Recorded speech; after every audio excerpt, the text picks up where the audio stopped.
नमस्कार, स्वागत है आप सभी का। आपके साथ मैं हूं स्वप्निल। शुरुआत बड़ी खबर से। ये बड़ी खबर लगातार बनी हुई है और इस बड़ी खबर पर सबसे बड़ा अपडेट हम आपको दे रहे हैं। हमने आपको एक एक घटनाक्रम, एक एक हलचल डूंगरपुर से बताई है। डूंगरपुर में सड़क पर बड़ी संख्या में अभ्यर्थी उतर आए। NH8 पर जाम लगाया, लाठियां लेकर ये छात्र जाम लगाते दिखे, ये अभ्यर्थी जाम लगाते दिखे। पत्थर रखकर जाम लगाया, हाथों में इनके पत्थर भी थे। पुलिस मौके पर पहुंची। ये अभ्यर्थी शिक्षक भर्ती की मांग कर रहे हैं। पिछले कुछ समय से आंदोलनरत रहे हैं। आज 18वां दिन रहा उनके आंदोलन का, जो पड़ाव उन्होंने लगाया था। इसके बाद उनके सब्र का बांध छलका और फिर जो तस्वीरें सामने आई वो थी NH8 पर जाम लगाने की। इन्हें काबू में करने के लिए, हालात को सामान्य बनाने के लिए पुलिस को वहां आंसू गैस के गोले भी छोड़ने पड़े।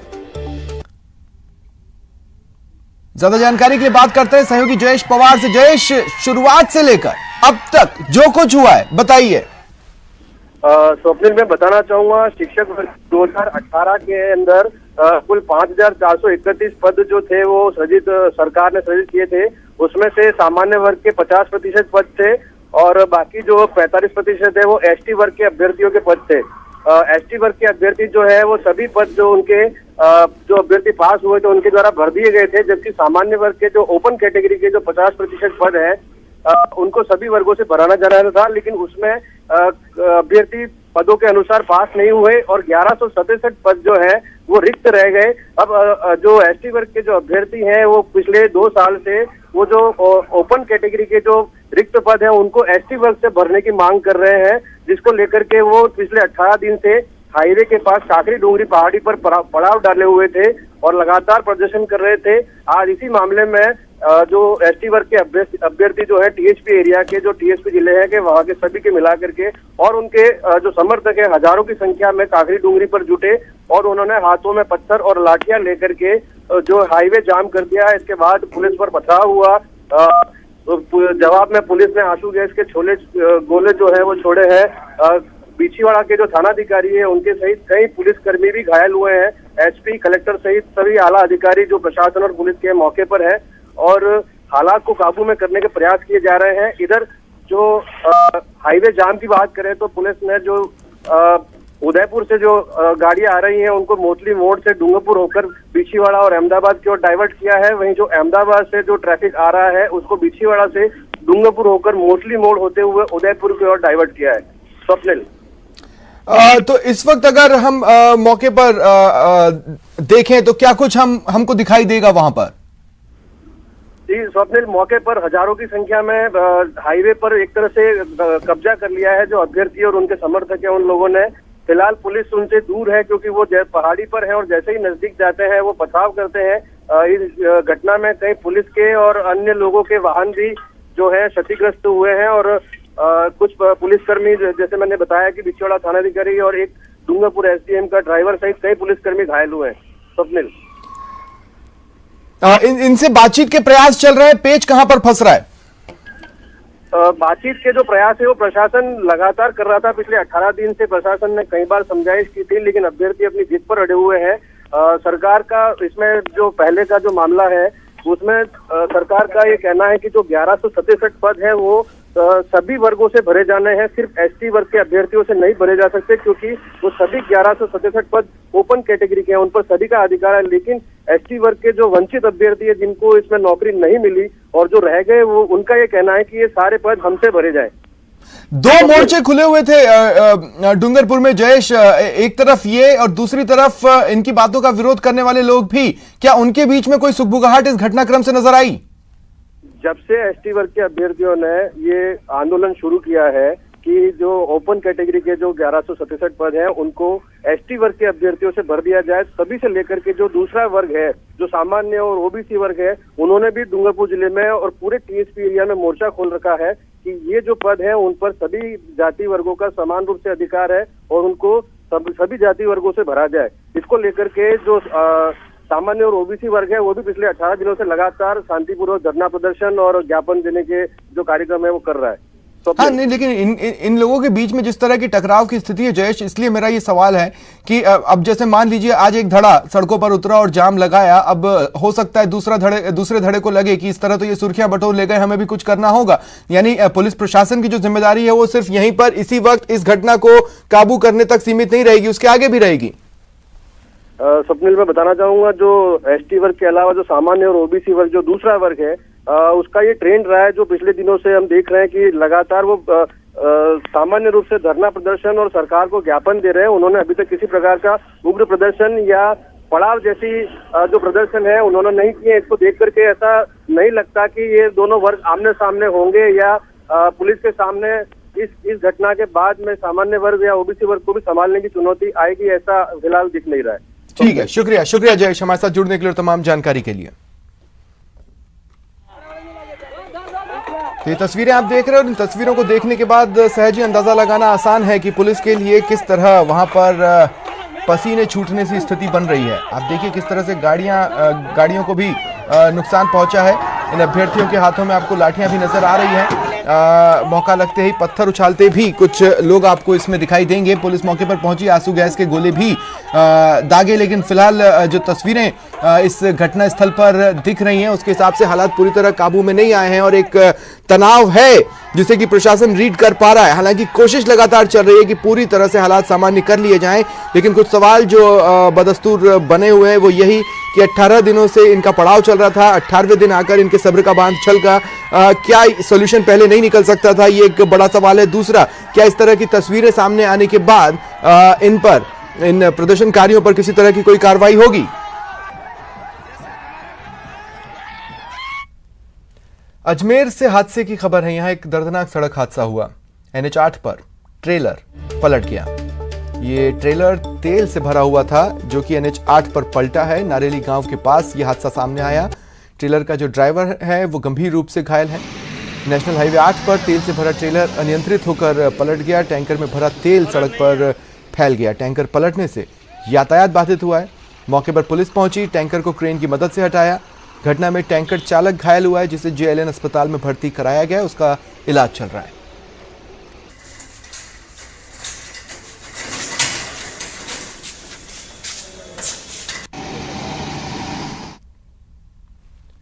और अब बात 7 संभागों की।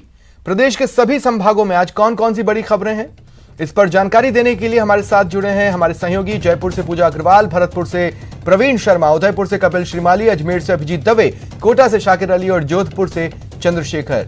मेरे सहयोगी अब आपको बताएंगे आज की बड़ी खबरें। संभाग में बड़ी खबरों की बात करें तो राजधानी जयपुर में क्राइम के लिहाज से आज 2 बड़े घटनाक्रम हुए हैं। जयपुर एयरपोर्ट पर कस्टम विभाग ने एक बड़ी कार्रवाई की है। कस्टम विभाग की टीम ने 472 ग्राम सोना पकड़ा है।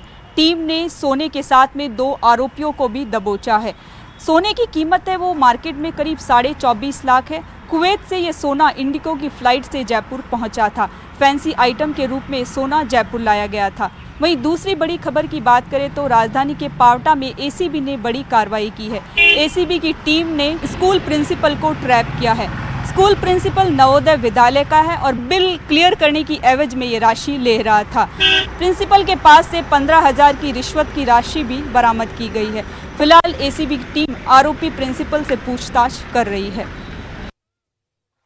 उदयपुर संभाग की यदि आज की बड़ी खबरों की बात करें तो आज सबसे बड़ी खबर डूंगरपुर जिले से सामने आ रही है, जहां पर 2 ई-मित्र संचालक जो कि डूंगरपुर पुलिस की गिरफ्त में आए थे, उनसे पूछताछ में कई बड़े खुलासे हुए हैं। सदर थाना अधिकारी चांदमल संगारिया द्वारा इस मामले में जब पूछताछ की गई तो सामने आया कि कम उम्र के लोगों की उम्र ज्यादा बताकर 600 से ज्यादा लोगों को वृद्धाश्रम पेंशन दिलाई गई है। सरकारी खजाने में बड़ा डाका यहां पर डाला गया है और पूछताछ में और भी कई बड़े खुलासे होते नजर आ रहे हैं। 2 ई-मित्र संचालकों को जब एक बेनामी शिकायत पर कार्रवाई करते हुए गिरफ्तार किया गया था तो उनसे पूछताछ में ये पूरा खुलासा हुआ है।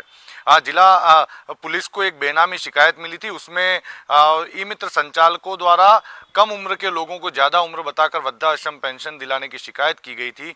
इस पूरे मामले का सत्यापन किया गया, कार्रवाई की गई और जब जांच की गई तो ये मामला सही पाया गया। 2 ई-मित्र संचालकों को जब गिरफ्तार किया गया तो उनसे 600 मामले अभी तक सामने आ चुके हैं, जिसमें फर्जी तरीके से वृद्धा पेंशन उन लोगों को दिलाई गई है।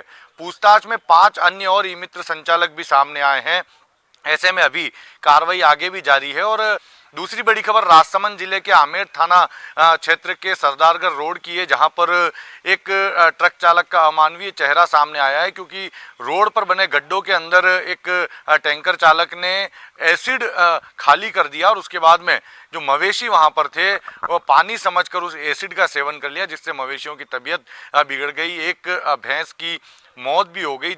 मवेशियों की तबीयत बिगड़ने की सूचना जैसे ही उनके मालिकों को चली, सभी लोग मौके पर पहुंचे और जो स्थिति, जो हालात मवेशियों की देखने को मिली, उससे जो मवेशी मालिक थे उनका रो रो कर बुरा हाल हो गया। हालांकि इस मामले की शिकायत भी दर्ज कराई गई है। भरतपुर आगरा राष्ट्र मार्ग पर लोधावी पुल के पास आरटीओ ऑफिस की ओर से स्थापित एक बूथ को आज किसी संदेह के जरिए से पकड़ा गया। वह वाहन चालक आपस में झगड़ा कर रहे थे कि परमिट देते समय उन्होंने इतने पैसे मांगे थे और जब परमिट कट गया है तो ज़्यादा पैसे मांग रहे हैं, जिसका शोर शराबा सुनकर वहां से आरटीओ ऑफिस की गाड़ी जब निकल रही थी वहां रुकी और कागजातों की जाँच की, जहाँ 4 आरोपियों को धर दबोचा गया और सेवर पुलिस को इसकी सूचना दी गई।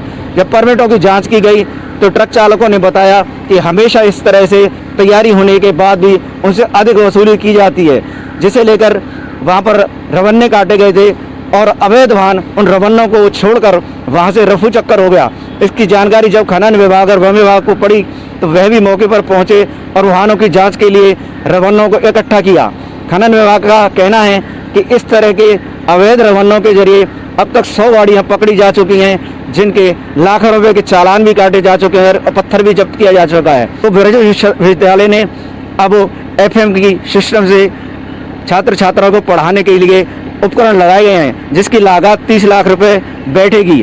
और विश्वविद्यालय का कहना है कि इस तकनीक को उन छात्र छात्राओं से जोड़ा जाएगा जो इस विश्वविद्यालय में पढ़ने के लिए आते हैं और लॉकडाउन के कारण वह अपने घरों पर हैं। इसी तरह की इनके लिए फ्रिक्वेंसी छोड़ी जाएगी रोल नंबर के आधार पर, जिन्हें उन्हें घर बैठे ही पढ़ाई उपलब्ध हो सके। जी देखिए, कोटा में बड़ी खबरों की बात करें तो आज कोटा ग्रामीण पुलिस को बड़ी कामयाबी मिली है। 4 उन आरोपियों को पुलिस ने गिरफ्तार कर लिया है जो पिछले दिनों पुलिस पर फायरिंग करके और नकबजनी की 30 लाख की वारदात को अंजाम देकर अपने साथियों के साथ फरार हुए थे। एसपी जो है शरद चौधरी, उन्होंने पीसी कर जानकारी दी है कि चारों आरोपी झालावाड़ जिले के रहने वाले हैं और जो इस पूरी वारदात में शामिल दूसरे अन्य आरोपी थे उनकी भी तलाश की जा रही है।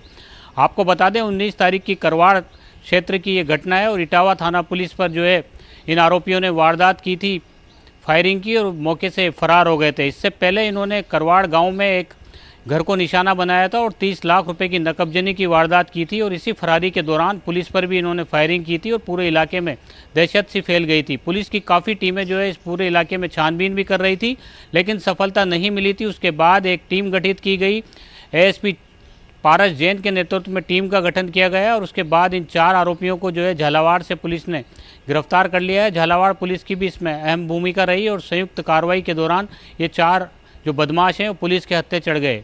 पुलिस को भारी मात्रा में जो है पैसा भी पुलिस ने बरामद किया है, इस तरह की भी सूचना है। हालांकि पुलिस ने भी इसका खुलासा नहीं किया है, लेकिन ये एक बड़ी वारदात जो 30 लाख रुपए की नकबजनी के साथ साथ पुलिस पर फायरिंग की बदमाशों ने की थी, उस पर से आज खुलासा हो गया है। और राहत की बात यह है कि 4 आरोपी जो है पुलिस ने गिरफ्तार कर लिए हैं और जो अन्य आरोपी हैं उनकी पूछताछ आरोपियों से की जा रही है। तो वहीं कोटा से बड़ी खबर की दूसरी बात करें तो कोटा में आज जो कोरोना को लेकर जिस तरह से संसाधनों में बढ़ोतरी की जा रही है, उसमें एक बड़ी राहत की खबर ये है कि 50 वेंटिलेटर जो है कोटा मेडिकल कॉलेज अस्पताल को मिल गए हैं। यूडीएच मंत्री शांति धारीवाल लगातार प्रयास कर रहे हैं कि कोटा में जिस संसाधन है कोविड की इलाज को लेकर के उसमें इजाफा लगातार होता रहे और आज से जो है नो मास्क नो प्रवेश का जो अभियान है वो मुस्तैदी के साथ कोटा में लागू कर दिया गया है।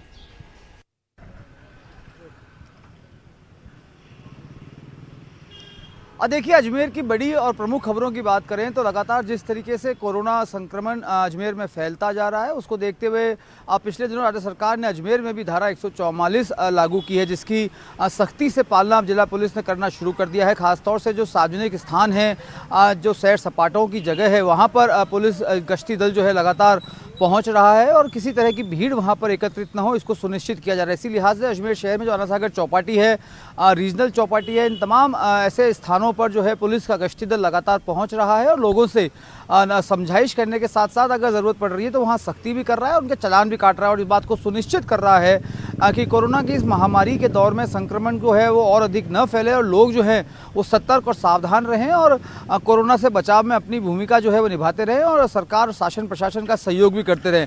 तो लगातार पुलिस जो है वो इस मोड में भी नज़र आ रही है और लगातार गश्ती दल जो है वो ऐसे सार्वजनिक स्थानों पर पहुँच रहे हैं और लोगों को वहाँ से हटाने का काम भी कर रहे हैं।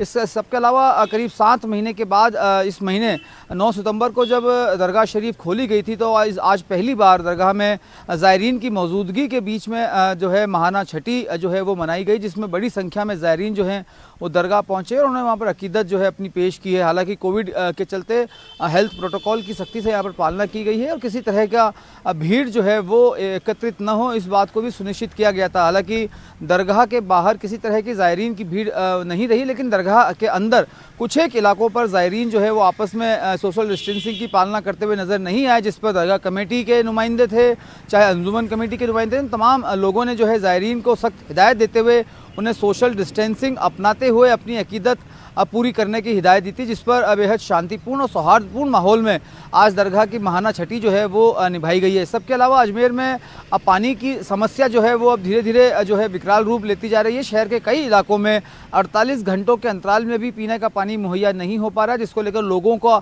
गुस्सा जो है वो जलदाय विभाग पर फूटने की कगार पर पहुँच चुका है। आज भी अजमेर में कई कॉलोनीज़ में इस तरह की शिकायतें निकल के सामने आई कि जो पानी का प्रेशर है वो उनके मोहल्लों तक नहीं पहुँच पा रहा है और इस बात की शिकायत जलदाय विभाग के अधिकारियों को करने के बावजूद उनके कान पर कोई जू नहीं रेंग रही है और ऐसे भीषण गर्मी के मौके पर उन्हें पीने के पानी के संकट से दो चार होना पड़ रहा है और महंगी दरों पर टैंकर की आपूर्ति से ही काम चलाना पड़ रहा है। तो ये प्रमुख खबरें थी अजमेर संभाग की जो आज सुर्खियों में रही है। जी, बीकानेर से अगर बड़ी खबरों की बात करें तो बीकानेर में आज बीएसएफ के रिटायर्ड कमांडेंट कान सिंह बोगेरा का हृदय गति रुक जाने से निधन हो गया। इनके निधन के साथ ही बीएसएफ के अधिकारी और जनप्रतिनिधियों ने उनके निवास स्थान पर पहुंचकर उन्हें श्रद्धांजलि अर्पित की। बीएसएफ के योद्धा रहते हुए बोगेरा ने 1965 और 1971 के युद्ध में अपने कौशल का खूब परिचय दिया था। बोगेरा के निधन पर आज शमशान घाट में बीएसएफ की सशस्त्र गार्ड ने सलामी देकर उनका सम्मान किया। बीकानेर जिला कलेक्टर नमित मेहता ने आज कोविड अस्पताल का निरीक्षण किया और वहां बने वार रूम की व्यवस्थाओं का जायजा लिया। उन्होंने सीसीटीवी कैमरा के साथ वार रूम में रखे रजिस्टर को भी देखा और यहाँ रहने वाले मरीजों और उनके परिजनों की ओर से की गई शिकायतों पर भी किस तरह का निस्तारण किया गया उसकी जानकारी ली। इस अवसर पर एडीएम सिटी सुनीता चौधरी के साथ पीबीएम के अधीक्षक डॉक्टर मोहम्मद सलीम भी उपस्थित रहे। जिला कलेक्टर ने साफ निर्देश दिए कि कोविड अस्पताल में आने वाले मरीजों को किसी भी तरह की कोई असुविधा ना हो, इसका विशेष ख्याल रखा जाए। रुकते हैं ब्रेक के लिए।